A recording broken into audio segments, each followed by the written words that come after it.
माहिती का माझ्या बायकोला मी काय केलं? तिनं फक्त मला साडी मागितली, तिला मी डायरेक्ट मॉल विकत घेऊन दिला साड्याचा. काय करायचं?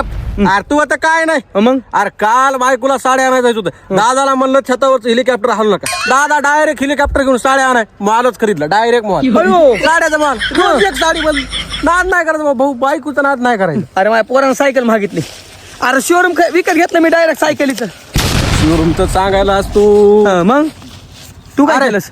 फॉर्च्युनरचं दादाला एकच फोन लावला. दादा कार्ट आढळल्या फॉर्च्युनर. दादा डायरेक्ट फॉर्च्युनर शोरूमच तयार केलं दादानं. शोरूमच बाबू लय पैसा आपल्याकडे, लय पैसा, अपाट पैसा भाऊ. पोटसला 20 एकर खरेदी करायची आता आपल्याला. नाद नाही करायचं भाऊ आपल्या. मग ते जाऊ सोड. चल माझ्या बिझनेसचा टाइम झालाय, मला जावं लागतं आता. चल येऊ का मग मी? डिमांड नाही फाय भरला काय कोणते नाही खाली. अरे नाही 2-3 रुपये तरी येतील ना. काय येत नाही त्याला कुणी घ्याय नाही. अरे 20 एकर घ्यायचंय मला. त्याच्यात काय येणार आहे ना. इसे पार्टी की मीटिंग समझ